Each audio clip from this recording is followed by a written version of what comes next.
Hello and welcome back to the Full of Beans podcast. Today I am joined by Charlotte Markey, and today we're talking all about her new book. So thank you so much for joining me, Charlotte. Thanks for having me again. Yes, it's lovely to have you. How long ago was our episode? Maybe a year and a half. I don't know whether this is a good thing or a bad thing, but it feels longer.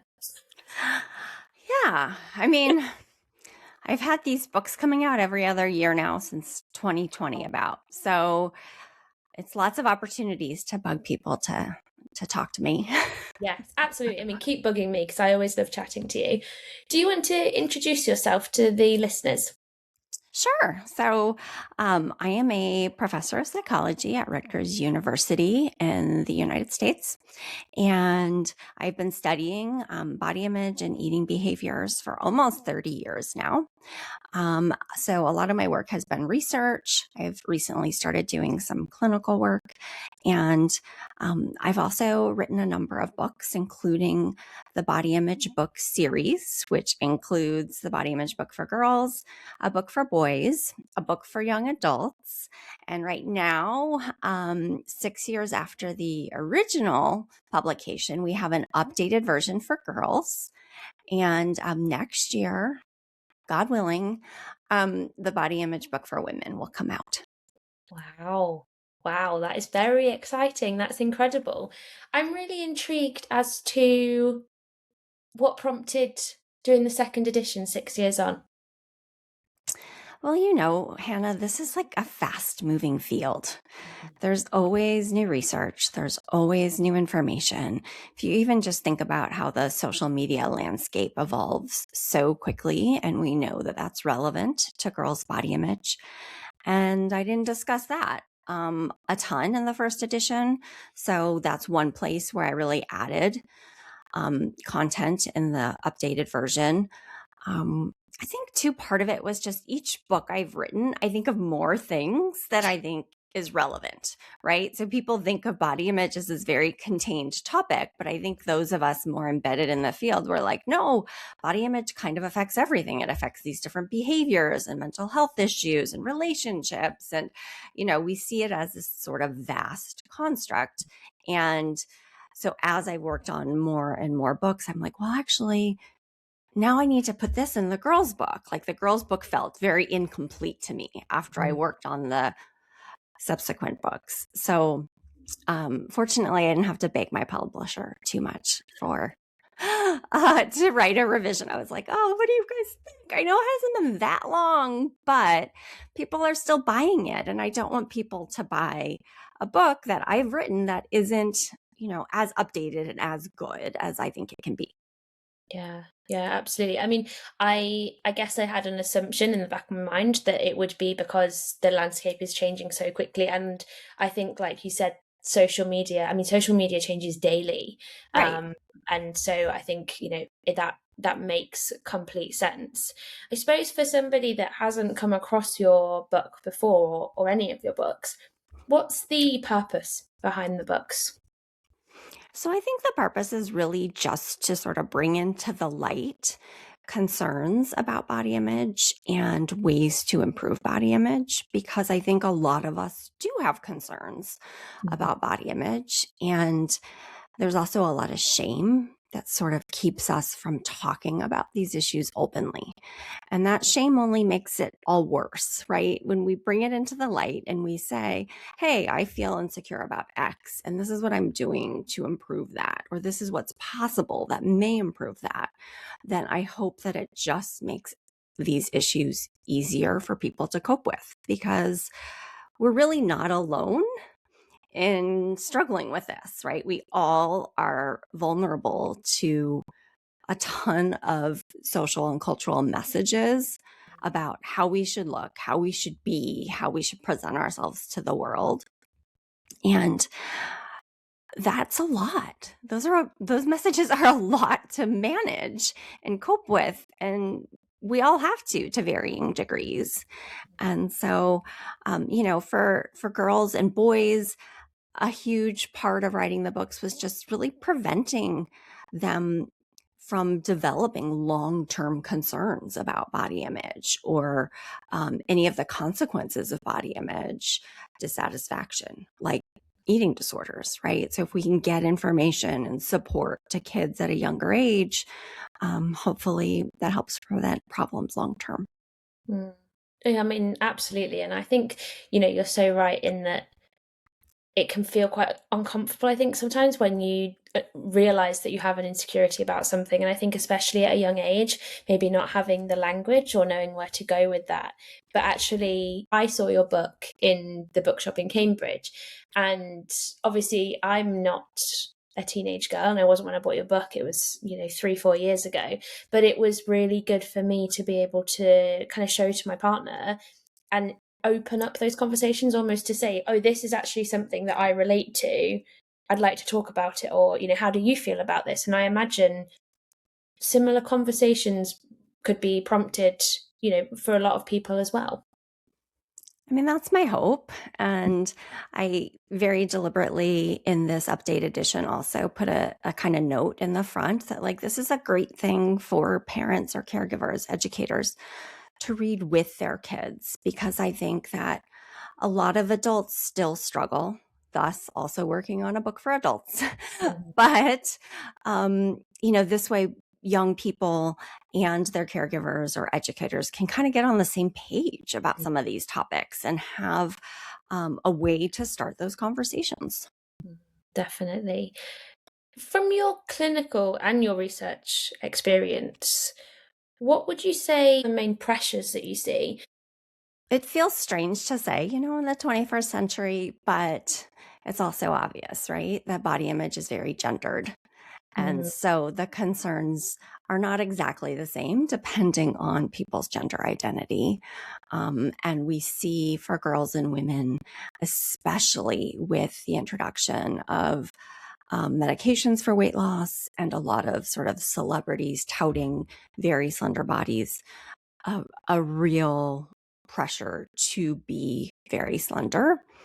And that exact same pressure has never existed, I think, for boys and men, although their pressures are still very real, right? To be toned, to not be heavy, but to be muscular. And, even young boys who are not of an age where it's really physically possible to put on muscle because they're just still growing, Mm. will talk to me about like this desire and feeling like they'd be better liked if they, had a six pack. And I'm like, but that's not even normal. You're 12. um, so the pressures are real and they're not exactly the same for everyone, because in part of gender. Mm. Yeah, absolutely. And I mean, maybe I don't know if this is something you've considered, but obviously the books that you've done are quite binary in the fact that there's girls and boys. Have you thought about, different sexualities there that the body image concerns could be different for as well? Yeah, and the research suggests that individuals who don't identify as male or female, and who are part of the LGBTQ plus community are actually at higher risk of both body dissatisfaction and eating disorders, and for that matter, a host of mental health concerns. And a lot of that has to do with stigma, maybe family pressures or rejection. So there's a lot of reasons why that is. A lot of them are very intuitive, I think. Um, so yes, sometimes people say like, well, gender isn't really a binary. Why are you focused this way? And I guess I want to make clear that I do appreciate that. I do agree. And actually, I don't know if would be the right person to write, Mhm. a book about a community that I'm not a part of. So not that I've lived experience being a boy, but it was a little bit easier because I was raising a son.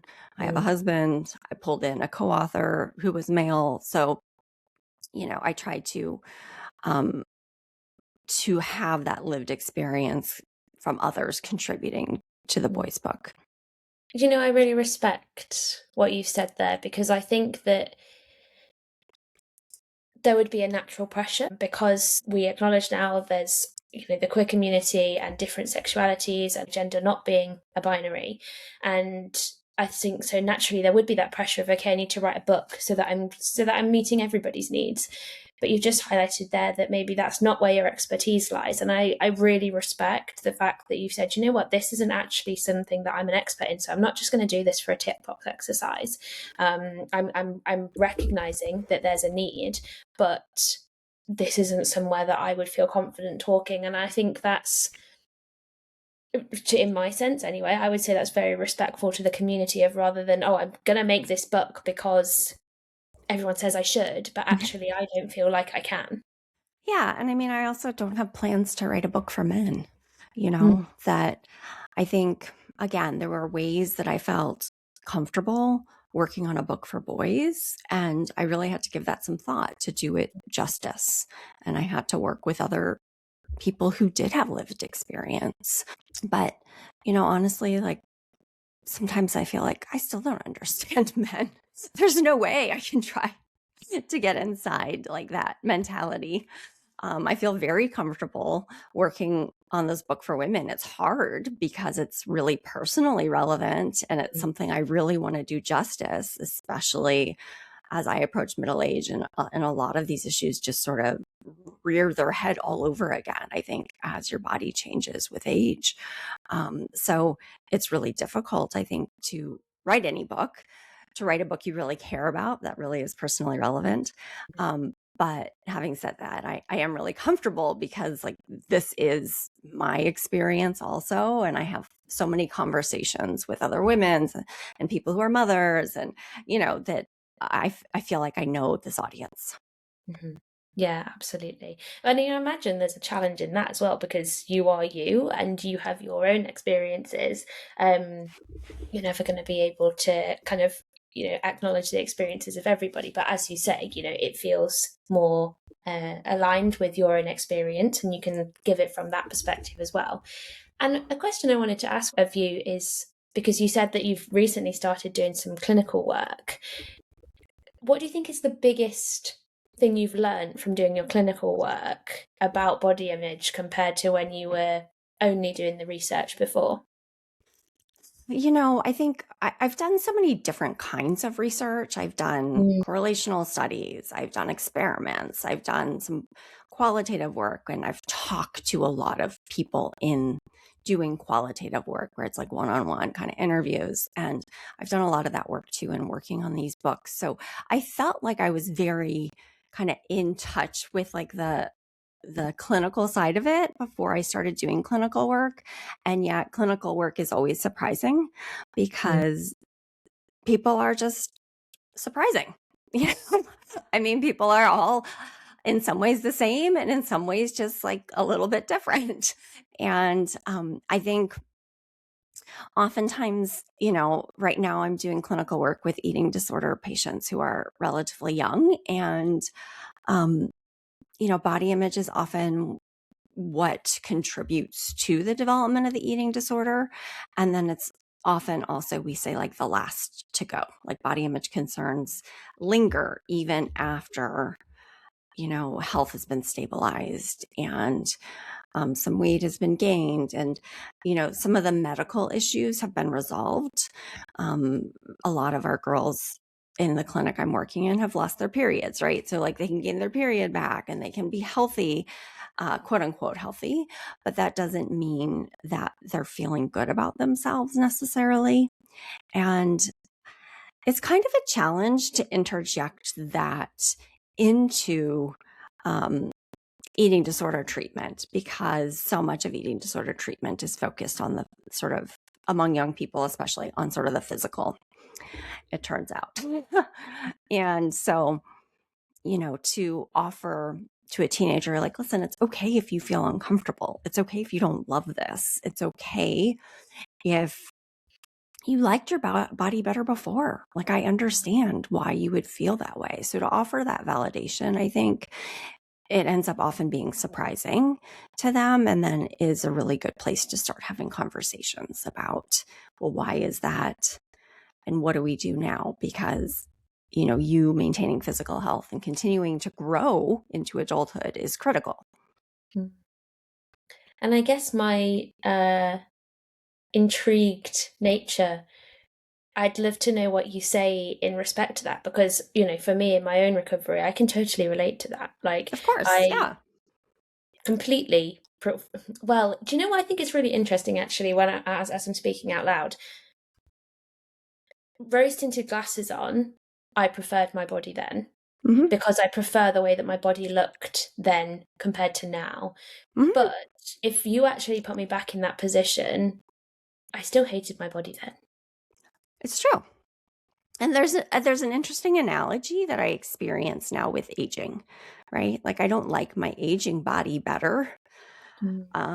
I was looking at pictures when my kids were young the other day, and I'm in some of them, and I was like, oh God, I looked better back then. But I don't want to return to that time, right? It was an amazing time of my life, but I don't want to return to that time. And like you said, when I was in that time, it's not like I felt like, oh, I'm amazing. I look amazing every day, right? Like it's, if anything, I think I'm more confident now. Mhm. Um, just hopefully the wisdom of aging and doing this work, you're kind of forced to confront, I think, your own concerns in a way that is important to be authentic in doing the work. But yeah, it's hard. It's hard. I think, you have to really work with young people in eating disorder treatment to, it's like you can hold two truths at the same time, even if they don't seem compatible. One of which is that, being medically stable, allowing your body to be nurtured and taking care of it and allowing it to grow is critical. And yes, that may mean that you don't always love how you look, but what are things we can do to help you understand why that is, right? Are you not loving how your body looks because you're paying attention to beauty standards that aren't really relevant to you? Mhm. And this is really interesting around teenagers in particular because their ideals are often people who are older than them. Like you're not going to look like a 25-year-old woman at 13. Like Mm. that's not, it's not even the right frame of reference. And so just even starting there, I think is important. Um, and, I think a lot of it comes down to really talking about self-respect and self-care and, what are your values and what do you deserve as a person? And how do you want others to see you and value you? Right? Like you are not just about your, pant size, Mm. right? Just like you're not just about your shoe size, right? No one worries about that really, I think, or very few people worry about that and think like, no one's going to like me because I have like a small foot or a big foot.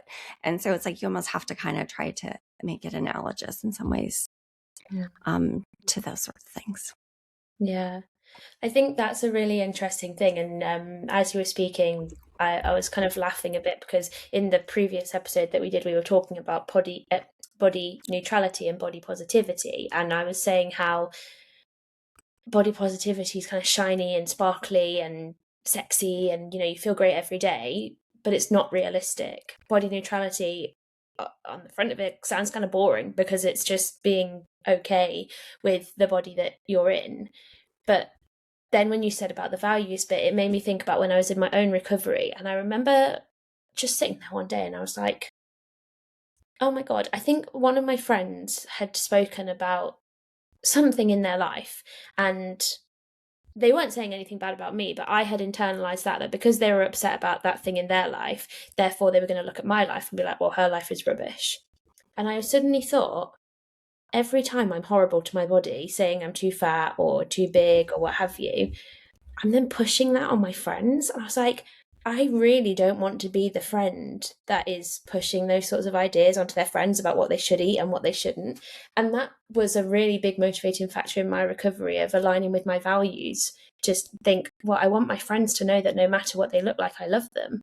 Mm-hmm. So I should be doing that to myself. Yeah. It's interesting how I think people have different moments Mm. that sort of solidify how they want to proceed in recovery or how they want to proceed in life, frankly, right? And I often think about this when I'm talking with a young person who frankly doesn't seem like they're paying attention. You know, I mean, that's one of the hardest things about eating disorder treatment is a lot of people don't want to be in eating disorder treatment. And for young people, it's their parents have brought them, right? Mhm. So, I keep like trying to encourage them and give them reason to get better, but they have to want it too. And I just always hope that like there's just something, I've said that creates like that aha moment where they're like, oh, wait, that makes sense. And they Mhm. want to internalize that. But I don't think you really know what that is going to be. And that's probably why all my books keep getting longer too, is there's something comparable in my desire to be like, okay, here are all these things. Here's every bit of information, all the tools I can think to give you, because I don't know what's going to lead you to have that aha moment and think, yeah, I'm going to nurture my body because I deserve that, right? Or I don't care what so and so celebrity looks like because she gets paid to look that way, and like my brain is what's going to drive my job satisfaction, not my body. Mhm. So it's we're all, like I said, we're all so similar and yet also so different that I don't know what one bit of information is going to be compelling to Mhm. somebody else. Yeah, I mean, and I think that's what makes eating disorder recovery so difficult, right? It's gonna be different for everybody, and those moments are so different. I wanted to ask you, because you've mentioned celebrities a few times, how much of an impact do you think social media has had on people's body image? I mean, I think, I want to speak as sort of a researcher here. And I think the research isn't like 100% clear, right? Because it's not just one thing that impacts our body image, right? So, um, having said that, I guess the best way to conceptualize it is that it presents a risk.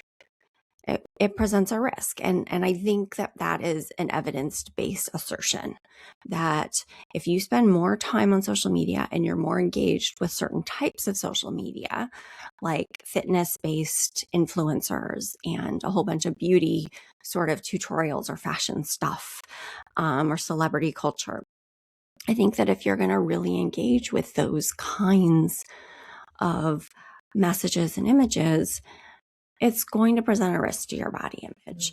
Is it necessarily going to lead you to feel terrible about yourself? No, it's not inevitable, right? Is it going to cause you to have an eating disorder? No, it's not inevitable.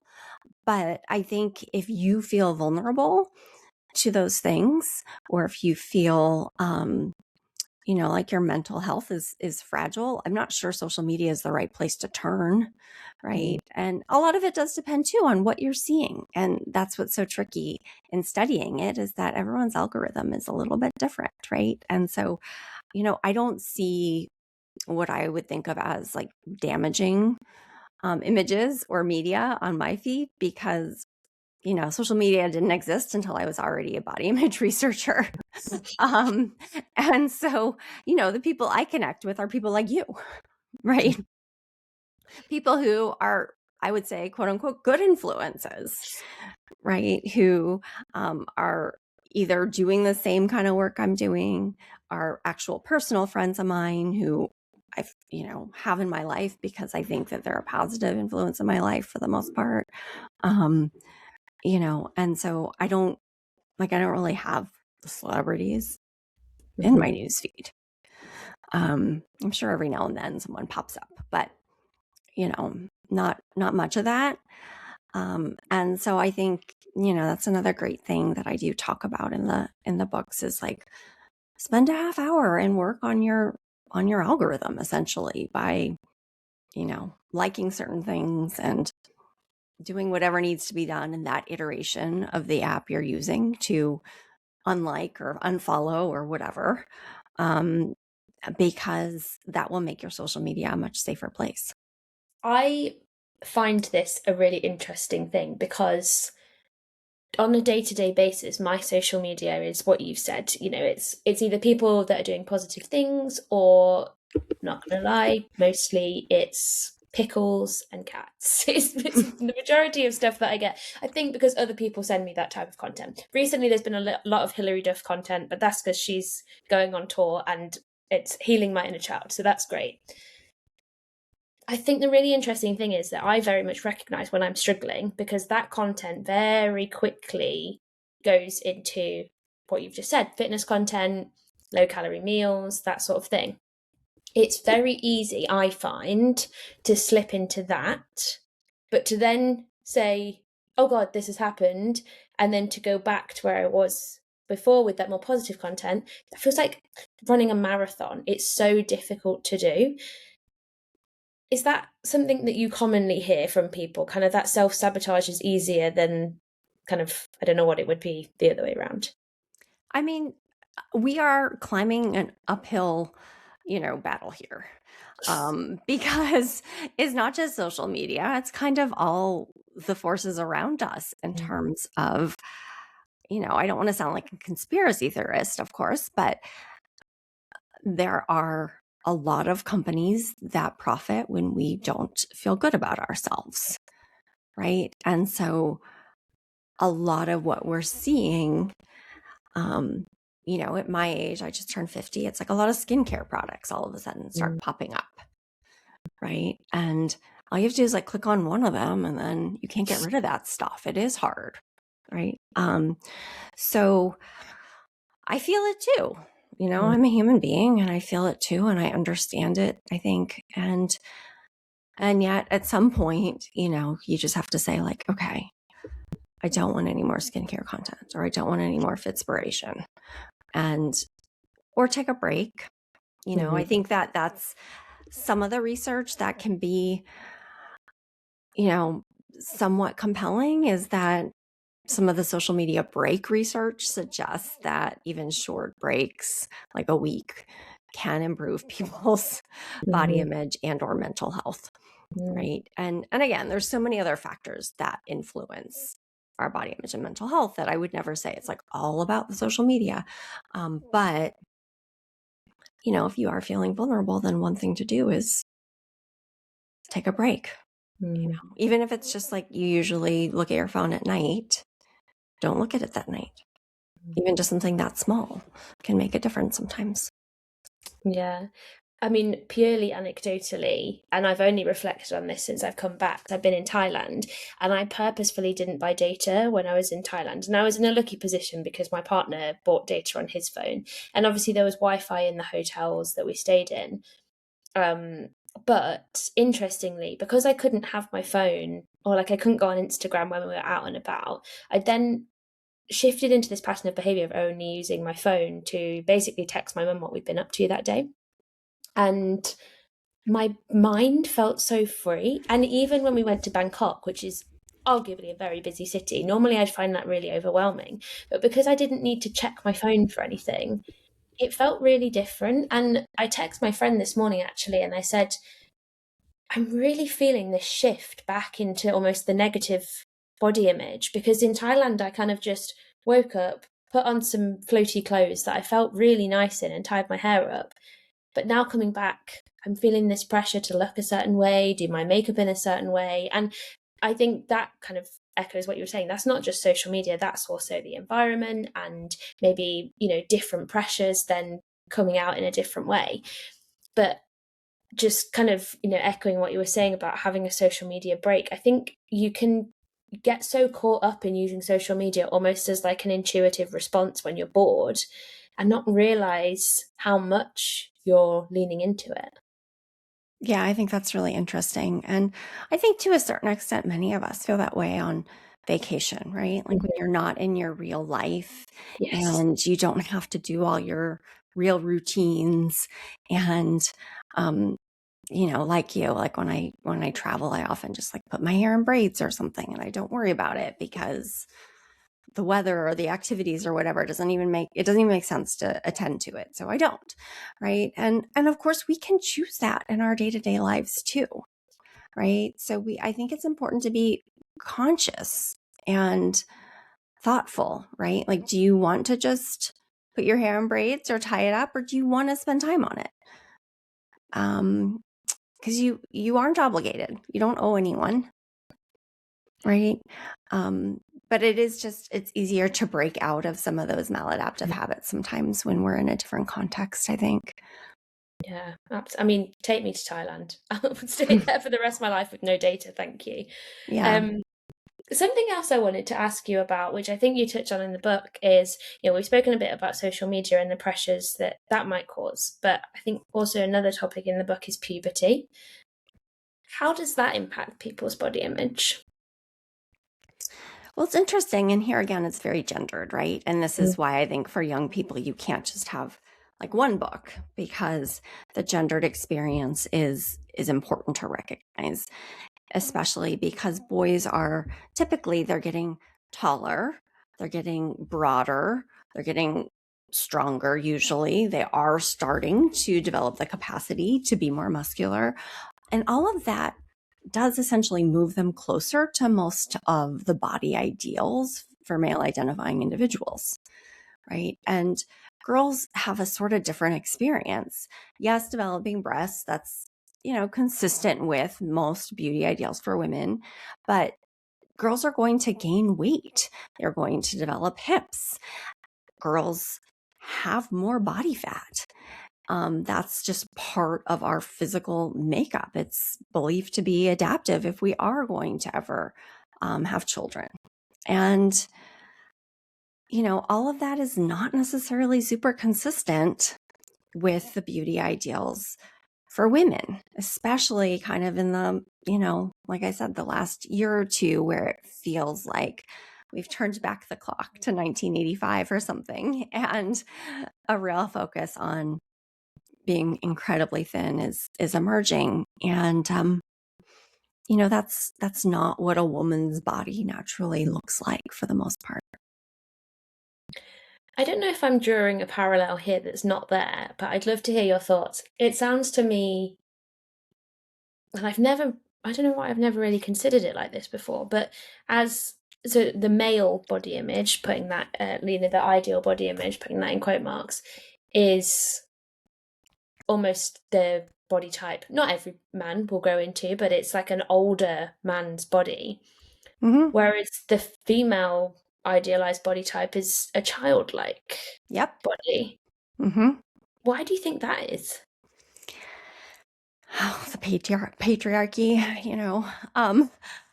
don't know. And there have been so many kind of cultural moments we probably don't want to dive into recently, where I've thought, I just don't even understand it. Why are men, it seems like, attracted to that youth and prepubertal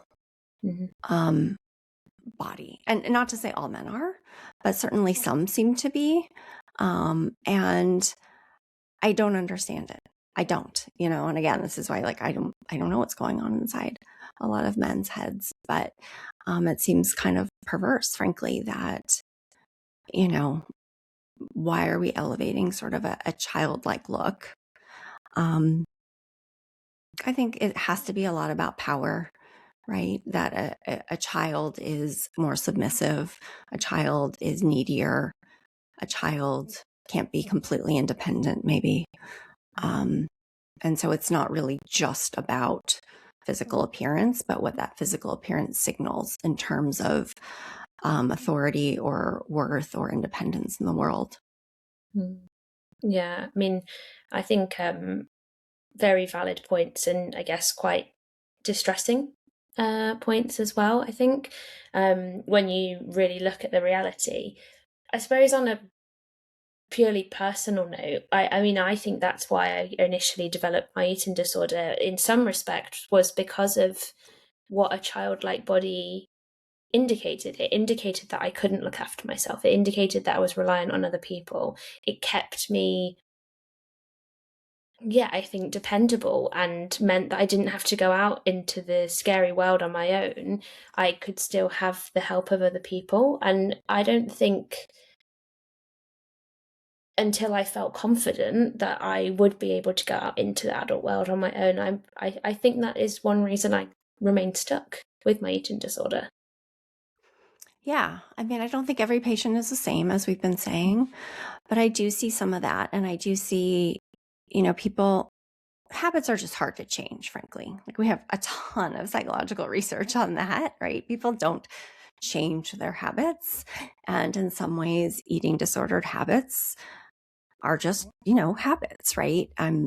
There's more underlying them, and they're complicated and very psychological. So I'm not trying to invalidate like all the complexity, but just habits are hard to change is one thing. But then they're really hard to change if you're not sure you want to change them. And we do see so much of that ambivalence in eating disorder treatment, right? Because what is actually changing them mean?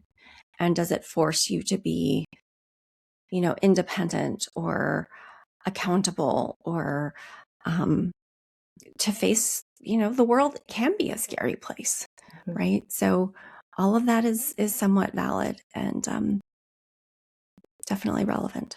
And to face a world that, unfortunately, your body type is glorified. I'm not saying that it's as easy as staying in an eating disorder or not staying in an eating disorder purely because the thoughts that everybody else has around you. But I think it's a big part of it, in that if your body is appreciated or approved of by other people, that is a motivating factor to stay in a smaller body, which is very difficult. And that's why I think things like your book is so important, because it, as I said at the start of this conversation, if somebody is having those thoughts around wanting to stay in a certain body, or being fearful of what is becoming a woman Yeah. going to do to my body, then hopefully, rather than storing those worries up, they'll be able to have those conversations with people.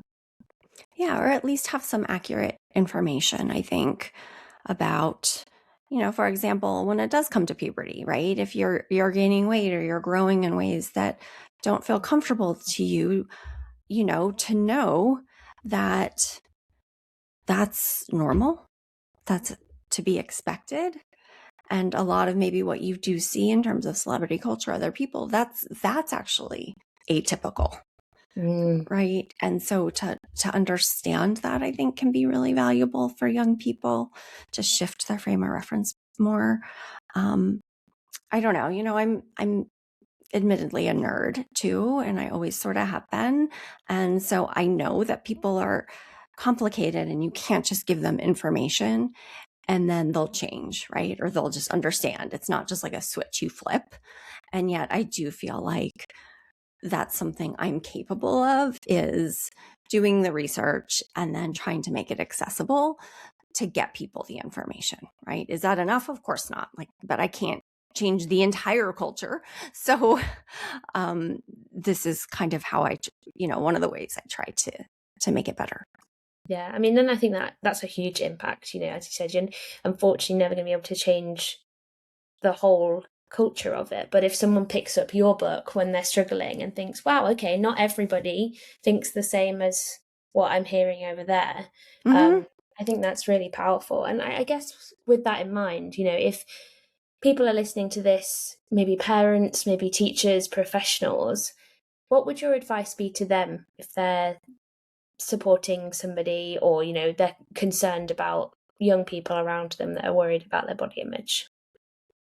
I mean, I do think it's important to start and validate, don't undermine or suggest that these concerns are superficial, because I think we as adults actually know better, right? Like that these concerns can affect so many other aspects of our lives. And it's important, I think, when you're the grown up in the room, to ask a lot of questions, to not do all of the talking, and to try to understand what's going on. Because if you're concerned, it must mean that, whether it's your student or your daughter, or a kid on your team, is behaving in a certain way. Are they not eating enough? Do they seem low energy? Do they seem sad? Are they, skipping meals? Are they, what's going on? So ask about that, right? Like, ask those questions and try to understand then what's going on in their head, right? Is it because someone said something?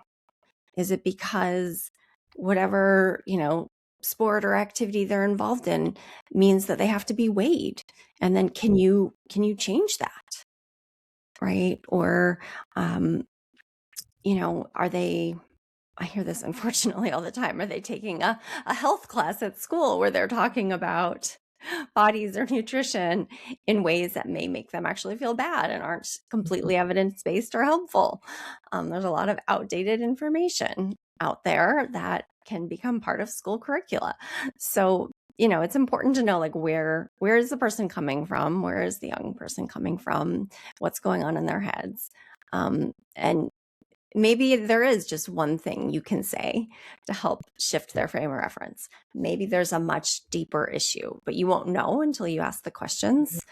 And then I think too, adults are often reluctant to seek out professional help because they worry it's sort of like an admission, especially if you're a parent, that like, I didn't do something right, or I should have done more myself, and now my child has this problem or this concern. And I think it's really important to not blame yourself if you're the adult in the situation, and to know that professionals can be really valuable. It doesn't mean that there's something quote unquote wrong with you. Everyone has mental health. Everyone needs mental health support in various forms. And sometimes professionals, even very short term, can play, I think, an important role. And, it can be a luxury. I know not everyone has access to those kinds of professionals. But it can really make a difference, because teenagers don't necessarily just outgrow this stuff. It can stay with people really for life. I've worked with women who are in their 60s and 70s and still struggling. And I don't think any of us want that for our kids. No, absolutely not. I think I mean, I always maybe naively, I used to look at my grandma and I'd be like, you can't be worried about your body, you're 70. Like, you've got to just enjoy your life. And realistically, those pressures are, they stay with us, don't they? So thank you so much for joining me. It's been so nice to chat to you and catch up and hear all about your new book. Where can people go if they want to access the book or to find out more about you? Yeah, the best place is probably just to go to thebodyimageBook.com, and all the books are there, and there are links to like my socials and more info about me there. Amazing. Well, thank you so much. It's been a pleasure as always. Thank you. I really appreciate it.